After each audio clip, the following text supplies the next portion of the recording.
pertimbangkan sama EVOS buat masuk ke pick mereka. Angela dibuang. Dan kembali sekarang EVOS. First pick ya.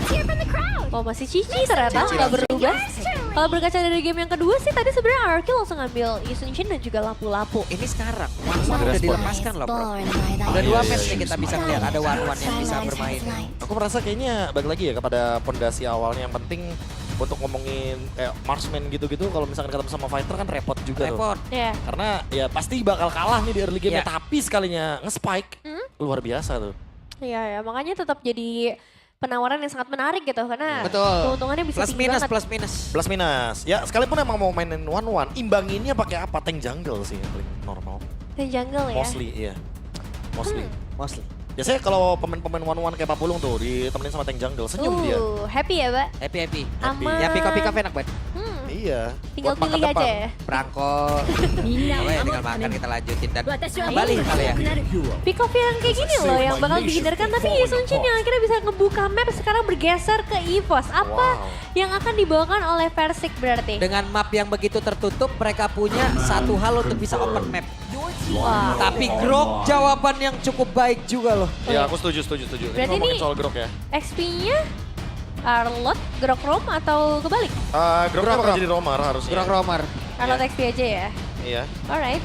Dan sekarang dengan 3 utility power yang udah dipegang sama teman-teman dari RRQ ya. Berarti mereka tinggal memfokuskan nanti ke area jungler dan juga good laner seperti apa yang mereka bawakan.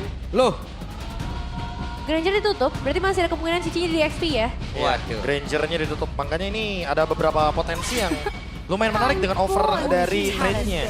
Oh Guinevere, oke, make sense. Ini bakal connecting banget sama Grok, Zuxin dan juga Arlot. Tiga-tiganya hero yang benar-benar bisa nge-enable untuk Guinevere. Aduh. Dan kalau Guinevere lepas sih tadi banyak banget efek sisinya bisa main trampolin dengan sangat lama nih di satu area. Udah pasti ya, itu bakal ngerepotin sekali. Valentina Valentina? tutup ya. Berarti memang bakal Karena biasanya kalau misalkan emang pengen main Grok, Hah? udah pasti mendingan tutup aja buat Valentinanya. oh ya, efek dashnya bakal ngerepotin, ada Terrify juga. Dan pilihan terakhir dari EVOS, masih mau menuju respect ke arah Versik atau ada gold laner yang menurutku juga nggak kalah berbahaya sebenarnya dari seorang Toy. See value in me? Fredrin. You should. Oke. Ini kalau kita ngomongin soal pemilihan option hero-nya emang tertuju kepada tank jungle. Karena seperti yang kita bilang tadi bahwa banyak sekali connection yang bisa dibawakan dengan adanya Fredrin dan juga Guinevere. Tapi kalau misalkan dengan Arlot ini lagi-lagi ya banyak soalnya yang bisa dibawakan. Jadi kayaknya agak sedikit lebih bias untuk membawakan hero fighter dulu aja. Dan Hayabusa. Hanya ternyata bukan hero-hero fighter yang tadi kita bilang. Masih ke arah assassin ya yang ingin dimainkan. Jadi memang output damage-nya sekarang bisa mengandalkan ke arah junglernya juga. Tinggal diisi dengan satu sisi gold laner yang punya power dengan damage tinggi.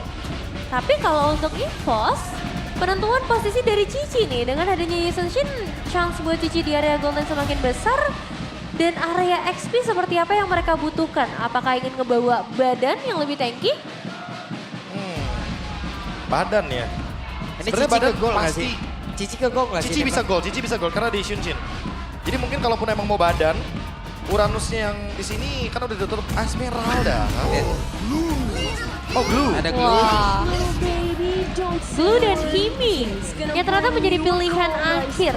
Memang bukan langsung yang instant burst ya dari area mid lane-nya. Jadi mungkin kita bakal nggak terlalu ngelihat kombinasi antara Kalia dan juga Kimi. Tapi it's okay, ada Yusunshin dan kalau misalnya Kimi udah pegang One, Sky one. Pierce tetep ya. Cloud 1-1 mungkin. 1-1 sih kalau gua. Aku merasa Cloud juga bagus di sini. Bawa Cloud? Purify.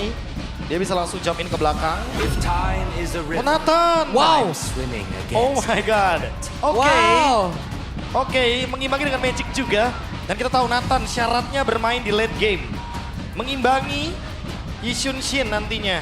Yang sama-sama punya power spike di mid late game juga. Waduh, butuh waktu nih berarti ya permainan dari RRQ.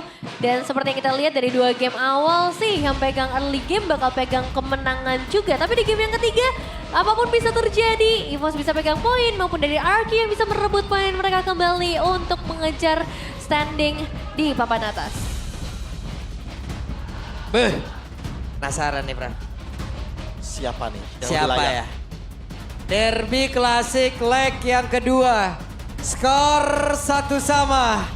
Dan 1 round terakhir yang akan memberikan poin kemenangan dan juga posisi yang jauh lebih baik. Jadi sekali lagi, Derby Classic, mana suaranya? Wow, dan ini dia untuk game penentuan kita di game yang ketiga. Dengan permainan agresif yang bisa saja dimainkan oleh kedua belah sisi. Entah itu dari sisi RQ Hoshi maupun dari EVOS. Karena penggunaan Kimi yang juga akan sangat ngebantu rotasi cepat ya. Ditambah dua-duanya untuk dari sisi romernya pun sama-sama menjadi inisiator. Tapi tahu. Toy. Aduh. What? Solo kill itu dia. Oke, solo kill dari Erlangga Wait. di depan berbeda. Respon mendapatkan respon yang sama. Wow. Iya itu dia. Kanan kiri solo kill, what happened? Karena tadi kalau kita lihat tembok dari Groknya cuma menuju ke mid lane. Jadi yang minionnya diunggulkan dari RRQ cuma mid lane-nya doang. Gold lane dan EXP tidak mendapatkan keuntungan dari tembok Grok barusan. Waduh, tapi dua lane udah menang nih. Berarti kalau misalnya udah ada 1 poin eliminasi yang bisa dipegang. Dan ngeliat dari kayak opsi ke arah emblem yang ingin dimainkan juga. Ini tipikal Cici yang bisa nge-build banget ke area damage dengan emblem fighter yang dia mainkan. Sama seperti dengan dulu, tapi Tenacity ngebuat dia akan jauh lebih sustain. Ya tapi lihat deh, gold swingnya ini loh alasan kenapa di patch sekarang solo kill begitu mahal harganya. Ya langsung leading 700 gold. Ini yang ngebuat RRQ dalam keadaan yang benar-benar under sekali untuk early game-nya. Tidak terlalu manis untuk dijalankan karena Nathan juga nih. Tipikal hero yang butuh waktu dan butuh item yang cukup agar bisa nge-spike di mid game nanti. Ya, meskipun memang masih belum terlalu terasa lah ya perbedaan dari early game kita. Tapi mungkin dengan adanya solo kill ini ngebuat secara individual untuk kedua belah side laner kita. Jadi punya atribut yang lebih maksimal. Dan sekarang masuk ke area turtle dengan Dangerous Grass. Dan itu udah aksi pengeroyokan. Res menjadi korban selanjutnya. Tidak adil, 3 menghadapi 1, tapi ini kenyataan yang harus dihadapi juga karena Turtle akan segera dipegang. EVOS kembali dengan 4 pemain mereka. Oke. Apa yang akan terjadi di mana sekarang dari Turtle-nya langsung saya di-take overall pemain dari EVOS. Bahkan sekarang mereka berhasil untuk langsung bisa menggusir. Karena beberapa player bahkan Nidok harus terusin mundur dengan level 3 yang masih dia milikin. Wah, tapi ini early game yang bersih sih, Prof, dari EVOS. Mereka benar-benar unggul antar individual. Itu yang mungkin bisa dibilang ya Nevinial. Itu yang mungkin bisa disimpulkan. Bagaimana cara mereka melakukan solo kill, laning, dan pondasi terpenting emang laning. Dan lihat Res. Belum mendapatkan Final Slash. Oke, kembali kah? Dan Res again and again. Pasti bakal dimakan terus. Plating full juga di bagian top lane untuk Albert. Ini bakal menguntungkan bagi EVOS leading gold yang tidak akan bisa dijawab dengan mudah. Karena mereka nggak bisa menemukan jawaban yang pasti. Karena pondasi dari awalnya udah runtuh. Wow. 3 kali Rester pick off di area top lane dan belum ada pertukaran sama sekali. Ini jadi masalah karena RRQ meskipun mereka tadi sempat ngebawa 3 pemain ke bagian bottom lane, opsi untuk mendapatkan pick off ke area Cici ini masih sangat minim. Masalahnya belum ada ultimate, resnya pun masih ada di level 3. Waduh, jauh banget. Dan ingat sekarang nggak bisa beli sepatu rom lagi di atas menit yang kedua. Jadi nggak bakal mendapatkan pendapatan gold ketika gold kita paling bawah. Ini beda 4 level antara kedua belah sisi XP lane. Udah pasti 1-0-2 dengan adanya Turtle dan teamfight participation yang didapatkan dari Randy. Itu yang membuat RRQ dalam keadaan yang sangat-sangat jauh goldnya. Yap, dan itu dia ada aksi lagi. Di mana Tsunami Slam. Dan Nidok tidak sempat untuk bisa mengeluarkan Tectonic Charge.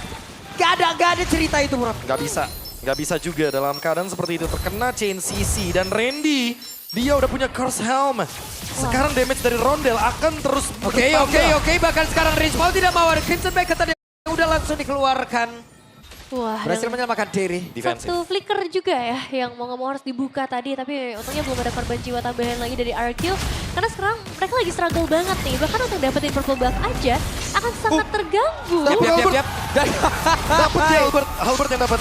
Oke, ada satu tambahan lagi nutrisi untuk Albert. Waduh, dan semakin terburuk lagi berarti untuk Persik. Entah itu dari segi leveling, dari segi itemization yang akan sangat dibatasi, ditambah outer turret bottom lane. Yap. Itu dia tadi Ki, recall sambil teriak beras kayak begitu. Ini dia yang membuat Albert semakin leading, Pak Pulung. Yap. Lihat levelnya, Versik baru on the way, level yang ke-8 Albert udah berada di level yang ke-8. Plating full juga di bagian bottom lane. Yap, siapa yang akan menjadi korbannya? Kembali Tsunami Slam dikeluarkan. Men-trigger kembali lagi satu buah spell yang sangat mahal bagi seorang Grok. Karena itu senjata dia untuk bisa ngebuka inisiasi dengan Tectonic Charge-nya. Tapi tidak akan ada untuk 2 menit ke depan. Buset deh. Oke, Panas Lens tadi terlihat. Tapi ini dia momen dari Tectonic Charge-nya tadi. Hanya saja belum ada follow-up damage yang pada bisa menjanjikan. Waduh. Sebuah point kill. Bahkan Vengeance yang terlihat dari Respon tidak memberikan impact apapun walaupun Ireland-nya. Berhasil langsung di-dodge, berhasil langsung dilejapkan. Tapi coba dari depan yang berbeda. Range yang masih berusaha untuk bisa menyamakan diri satu terakhirnya.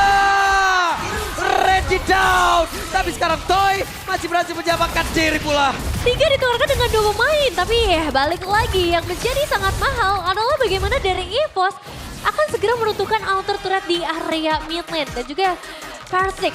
Setidaknya ada 1 poin eliminasi bisa dipegang oleh seorang Versik untuk bisa mengejar ketertinggalan level yang sempat terjadi. Iya, gampangnya Ki emang nggak mau ngebiarin Randy tumbang sendirian ya, makanya tetap ngebawa Rins tadi. Tetap dapetin trade juga. Jadi EVOS tetap unggul dari sisi manapun, walaupun kebetulan RRQ mencoba untuk melakukan build up, melakukan sesuatu. Karena dari tadi mereka yang dalam keadaan undernya loh, mereka tertekan terus, mereka behind dari segi gold. Sekarang EVOS dengan setup menuju ke area turtle, harusnya mereka lebih sadar. Mereka yang lebih bisa menguasai map. Dan Randy, wah ini sih, dia dari tadi yang benar-benar jadi acuan agar Ki lebih mudah melakukan Tsunami Slam. Iya, dan aku sebenarnya suka sih dengan satu inisiasi yang tetap dibuka ya sama RRQ. Karena akhirnya mereka juga bisa dapetin trade, setidaknya poin eliminasi dipegang. Nyoba Supaya ada sesuatu. tabungan pecah ya.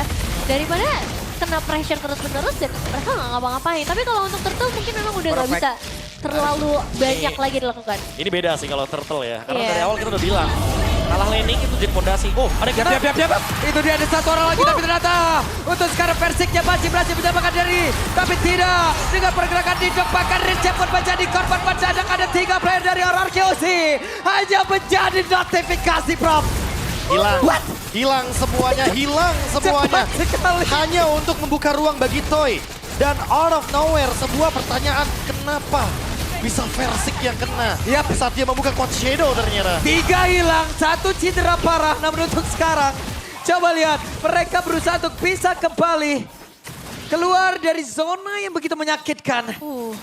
Ini TKP yang menyeramkan ya, karena siapapun yang keluar akan bisa dimakan dengan Tsunami Slam di tangan Ki. Bahkan nggak melakukan hiding lagi ya. Ini belak-belakan banget loh dari EVOS untuk ngebuka setiap inisiasi. Pokoknya ada yang lewat, ya udah mereka ambil. Itu percobaan nih namanya. Iya. Cobaan yang emang dari tadi dilakukan sama EVOS berkali-kali. Ki-nya juga nggak ragu karena ini adalah Dangerous Grass. Dia tahu ini adalah hero yang cocok untuk bisa bermain dengan metode cepat. Tempo yang tinggi dari EVOS. Early dia menang, ngegulungnya lebih mudah. Itu yang selalu dilakukan sama EVOS. Action Pulse tadi terlihat. Satu barir yang sudah langsung dikeluarkan pula. Kan Tectonic Charge tadi berhasil mendapatkan Garaki. Tapi itu dia sudah bisa langsung dikeluarkan dan berhasil mendapatkan satu player. Dan itu adalah Versik. What? Call the ambulance but not for me. Untuk Versik ternyata Ki-nya selamat. Dia tahu dia bakal dikejar, dia tahu bakal disamperin dan ternyata dia spam Tsunami Slam-nya. Dia menanti Prof kehadiran dari 1 orang yang memang mau datang ke tempatnya. Oke, Idok. Mau tidak mau harus menerima begitu banyak damage yang bisa dihasilkan oleh Rodel. Sementara Entropy harus tetap di-spam terus-terusan. Itu POV-nya Ki, strike. Dapat ikan besar ternyata. Mahal banget sih. Mahal banget untuk dapat langsung karya jungler. Apalagi Versik ya.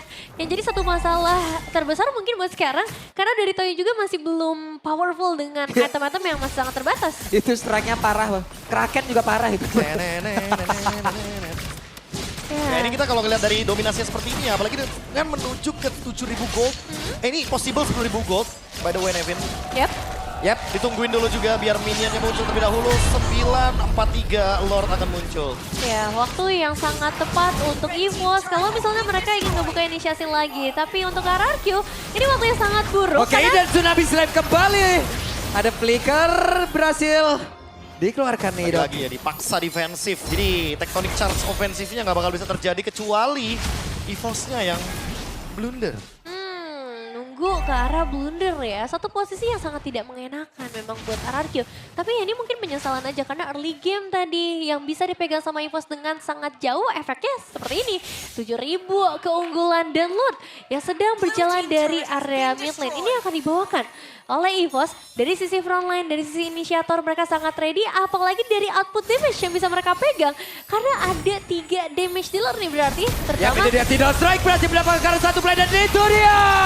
Sudah bisa slap langsung dikeluarkan bahkan Nidok campur dan harus meregang nyawa cara cepat. Namun untuk sekarang apa yang akan langsung mereka lakukan di mana Resia pun menjadi korban tambahan bahkan sekarang Toynya satu orang yang bisa mengantarkan satu damage per second saat tinggi.